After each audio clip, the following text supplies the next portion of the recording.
अस्सलाम वालेकुम, good morning. जय श्री राम। आज हम लेकर आए हैं टॉपिक की how to select injection moulding. अब होता ये है जनरली कि जब हमें कोई प्रोडक्ट हम सोचते हैं कि हम इन हाउस बनाएं तो हम एक ट्रस्टेड सप्लायर से पहले बात करते हैं और उसके बेस पे हम अपनी मशीन का डिसीजन ले लेते हैं और फिर सारा गेम हम कॉस्ट पे डाल देते हैं कि जो सस्ता मिले वो हम खरीद लें। लेकिन ये आइडियल सिचुएशन नहीं है, आइडियल तरीका ये नहीं है। हमें कुछ समझना चाहिए कि हमें क्या खरीदना है और कौन सी मशीन खरीदना है। तो इसके लिए सबसे पहले ये समझना जरूरी है कि इंजेक्शन मोल्डिंग किसको कहते हैं।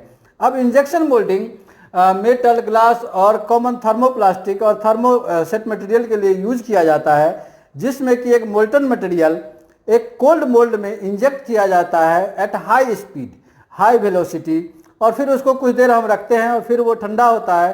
ठंडा होने के बाद वो एक मशीन प्रोडक्ट का शेप लेता है जो हमें चाहिए और फिर उसको इजेक्ट करते हैं। तो इसमें दो स्टेज होते हैं, दो साइड होते हैं। पहला साइड को हम कहते हैं इंजेक्शन साइड और दूसरे साइड को कहते हैं हम क्लैंपिंग साइड या इसको मोल्डिंग साइड कहते हैं। तो इंजेक्शन साइज में ये होता है कि मटेरियल को हम हॉपर में डालते हैं जिससे कि वो इंजेक्शन के बैरल में जाता है। तो इंजेक्शन बैरल में मेल्ट होते हुए अब ये मटेरियल लोडिंग कभी कभी हम मैनुअल करते हैं, कभी कभी ऑटो लोडर से करते हैं, कभी कभी हम ह्यूमिडिफाइंग ड्रायर से करते हैं, depending upon the type of the material. उसके बाद जब ये मेल्ट होता है तो फिर कंप्रेस होता है। कंप्रेस होने के बाद उसे हम इंजेक्ट करते हैं एट हायर वेलोसिटी। लेकिन उसके साथ ये कोल्ड मोल्ड में इंजेक्ट होने के बाद जो प्रोसीजर है वो है मोल्डिंग साइड। जो मोल्डिंग स्टेज है, मोल्डिंग स्टेज में वो कूल होता है। कूल होते ही वो एक शेप लेता है जो आपके प्रोडक्ट का, और फिर उसको हम बाहर निकालते हैं। अब इसमें यह है कि जब कभी भी आप कोई मशीन प्रोक्योर करने की सोच रहे हैं तो तीन चीज़ें बहुत इंपॉर्टेंट है जो आपको ध्यान में रखना है। पहला है कि इक्विपमेंट कैसा रहेगा हमारा। उसके बाद है कि मोल्ड कैसा रहेगा जिसमें कि वो प्रोडक्ट बनेगा। और उसके बाद है तीसरा मैनेजमेंट। मैनेजमेंट का मतलब है कि जिस मशीन सप्लायर से आप ले रहे हैं उनका मैनेजमेंट है। उनका मैनेजमेंट से ताल्लुकात ये है कि जब कभी भी आप कन्वे करते हैं इस मैटर को उनके सामने कि हमें इस प्रोडक्ट का चाहिए, उस टाइम में आपको आपकी बातों को वो सिर्फ कमर्शियली ना समझे, एक्चुअल में जो प्रोडक्ट का आपकी रिक्वायरमेंट है, जो यूज है, उस चीज़ को समझ करके मशीन को डिजाइन करे। तो मैनेजमेंट इज इक्वली और लिटिल हायर इम्पोर्टेंट। अब यह है कि इंजेक्शन मोल्डिंग दो तरह के होते हैं क्लैंपिंग के आधार पे, कि कभी वो वर्टिकल होता है और दूसरा होता है कि वो हॉरिजॉन्टल है। यानी ये क्लैंपिंग वर्टिकल हुआ तो वर्टिकल इंजेक्शन मोल्डिंग और हॉरिजॉन्टल हुआ तो हॉरिजॉन्टल इंजेक्शन मोल्डिंग। अब इसमें यह है कि जब आपके पास में कोई प्रोडक्ट, जब आप सोचते हैं कि आप ये खरीदेंगे या ये बनाएंगे तो उसकी क्या ज़रूरत है। अब ज़रूरत के लिए दो चीज़ें को समझना जरूरी है। पहला है कि इंजेक्शन मोल्डिंग मशीन जो आपको चाहिए, दूसरा है कि प्लास्टिक प्रोडक्ट, कि किस प्लास्टिक से आप क्या प्रोडक्ट बना रहे हैं। अब इन दोनों एस्पेक्ट को ध्यान रखने के लिए जब आप मशीन पॉइंट ऑफ व्यू से आप बात करते हैं तो मशीन पॉइंट ऑफ व्यू में है तीन चीज़। पहली ये है कि क्लैंपिंग यूनिट, दूसरा है कि इंजेक्शन यूनिट और तीसरा है पावर सिस्टम। सो क्लैंपिंग यूनिट में आपके प्रोडक्ट के साइज के हिसाब से आपको सेलेक्ट करना है कि इसकी क्लैंपिंग फोर्स कितना होता है। कभी कभी ये होता है, क्योंकि मैंने कई कंपनियों में ऐसा देखा है कि हम बहुत छोटे प्रोडक्ट बना रहे हैं और बहुत लेस कैविटी के साथ बना रहे हैं, लेकिन फिर भी क्लैंपिंग फोर्स ज़्यादा है। तो इन केस में ये होता है कि आपकी एनर्जी अननेसेसरी वेस्ट होती है, आपका साइकिल टाइम अननेसेसरी लॉन्गर होता है। तो वो क्लैंपिंग फोर्स आपके प्रोडक्ट के हिसाब से और एक आवरली कितनी प्रोडक्शन आपको चाहिए उस हिसाब से डिसाइड हो।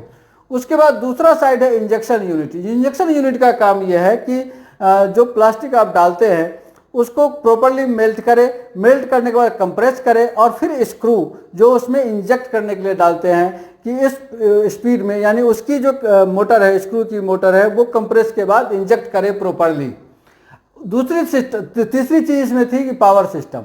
पावर सिस्टम यह है कि कितना हॉर्स पावर इसके लिए सफिशियंट रहेगा। अब प्रोडक्ट के एस्पेक्ट से चार चीज़ें आपको ध्यान देना है।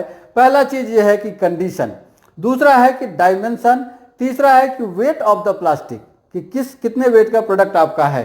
उसके बाद है कि कौन सी प्लास्टिक आप यूज कर रहे हैं, यानी प्लास्टिक कई तरह के होते हैं, उसमें से कौन सी प्लास्टिक आपको यूज करना है, अकॉर्डिंगली प्लास्टिक के गुण के हिसाब से, प्लास्टिक की प्रॉपर्टी के हिसाब से आपको इंजेक्शन यूनिट का सिलेक्शन करना है। अब इसमें है कि वन बाय वन अगर हम जाते हैं इन चारों पॉइंटों को, तो पहला चीज जो है इसमें वो कंडीशन का मतलब है कि एक्चुअल यूज क्या है उस प्रोडक्ट का, और कंज्यूमर इसको किस कंडीशन में इसका यूज करने वाला है। अब इसमें फर्ज करें कि आपकी प्रोडक्ट का जो वॉल थिकनेस है वो बहुत कम है, तो उस स्टेज में आपको चाहिए कि आपका शॉर्टर साइकिल टाइम, यानी आपकी मशीन की जो प्रोडक्शन कैपेसिटी है वो थोड़ी हायर हो। अगर हायर नहीं होगा तो जब आप मटेरियल इंजेक्ट करते हैं तो वो इमीडिएटली ठंडा हो जाएगा। ठंडा होने के बाद आपकी प्रोडक्ट जो है ना पूरा फिल नहीं होगा, यानी प्रोडक्ट पूरा साइज नहीं ले पाएगा। और हो सकता है कि आपकी प्रोडक्ट की रिक्वायरमेंट डुअल कलर है, या हो सकता है कि मल्टी कलर है। अब इस केस में जब 2-3 कलर के यूज होना है तो आपको चाहिए को इंजेक्शन मोल्डिंग मशीन, यानी उसमें 2 स्क्रू लगाते हैं ताकि 2 मटेरियल उसमें यूज किया जा सके, या फिर कलर सेपरेटली यूज किया जा सके। अब तीसरी चीज इसमें ध्यान देना ये कि कौन सी मटेरियल को आप यूज में लाने वाले हैं, यानी पीवीसी है या पीईटी है। अब पीवीसी के केस में क्या होता है कि आपको एक स्पेशल स्क्रू चाहिए जो कि सिल लगा हुआ होता है। उसके साथ ही दूसरा जो अगर पीईटी मटेरियल आप अगर यूज करना चाह रहे हैं तो उसके लिए आपको ड्यूमिडिफायर ड्रायर चाहिए। वो ड्यूमिडिफाइंग ड्रायर आपको मटेरियल के लिए भी चाहिए और मोल्ड के लिए भी चाहिए। अगर मोल्ड इमीडिएटली ड्राई नहीं होता है तो आपको मॉइस्चर का मार्क आएगा, फ्लो मार्क आपको आने लगेगा। अब उसके बाद है कि size and weight. Size and weight basically important होता है कंज्यूमर पॉइंट ऑफ व्यू से, कि जिस कंडीशन में वो यूज कर रहा है उसमें वो कन्वीनियंट है कि नहीं है। लेकिन आपके लिए ये ध्यान देना है कि अगर प्रोडक्ट छोटा है फिर तो ठीक है, अगर प्रोडक्ट का साइज लॉन्गर है, यानी जैसे बैरल होता है, जैसे कि चेयर होता है, तो इस स्टेज में आपको 2 प्लेटेड इंजेक्शन मोल्डिंग मशीन का यूज करना पड़ेगा। तीसरी तरह का एक कंपाउंड होता है कि अगर बीएमसी इंजेक्शन मोल्डिंग यूजुअली हम वहाँ यूज करते हैं जहाँ की प्रोडक्ट साइज बड़ा तो है ही, लेकिन वो हाई टेम्परेचर रेसिस्टेंट, यानी वो ओपन में यूज हो रहा है। जैसे कि कोई पंप है, कोई मोटर है, कोई ट्रांसपोर्ट यूनिट का आइटम है, जैसे कि बम्पर होता है, कार का पार्ट्स होता है, सम टाइम कंस्ट्रक्शन यूनिट में है। तो यहाँ पर आप ये यूज करते हैं कि बीएमसी इंजेक्शन मोल्डिंग, यानी bulk moulding compound injection moulding machine. इसमें यह है कि जो मोल्ड है, जो इस मॉडल में एक फैसिलिटी ये है कि आप कूलिंग करते हैं शेप लेने के लिए, लेकिन उसको उस शेप पे रेसिस्ट करने के लिए हम एक हीटिंग यूनिट उसमें इंट्रोड्यूस कराते हैं, ताकि वो जो स्टेबलाइज हो, जो सॉलिडिफाई हो, तो एक सर्टेन टेम्परेचर पे हो। तो इसके लिए स्पेशल स्क्रू चाहिए जो कि वेयरिंग प्रूफ होता है, साथ ही कोरोजन एंटी कोरोजन मटेरियल से बना होता है।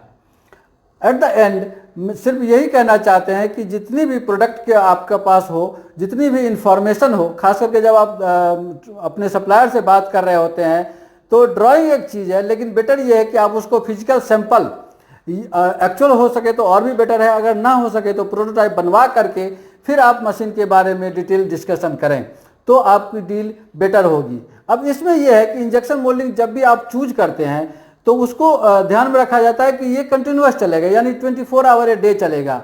सो ड्यूरिंग दैट पीरियड अगर आपका मशीन सिलेक्शन गलत हो गया है तो आपकी एनर्जी और वेस्टेज दोनों ही बढ़ जाएगा। दैट्स वाई ये टेक केयर इस पर करना है। अब ये जो लिटरेचर है, मैंने ये होरांग इंजेक्शन मोल्डिंग सप्लायर का एक नाम है, जो जिसके की मशीन लगभग 13 साल से मैं चला रहा हूँ और बहुत अच्छी परफॉर्मेंस है। तो उनके लिंक्डइन पेज से मैंने ये लिटरेचर लिया और लिटरेचर मुझे अच्छा लगा, इसलिए हमने सोचा कि आपसे शेयर करें। आपको कैसा लगा ये हमें ज़रूर फीडबैक दें।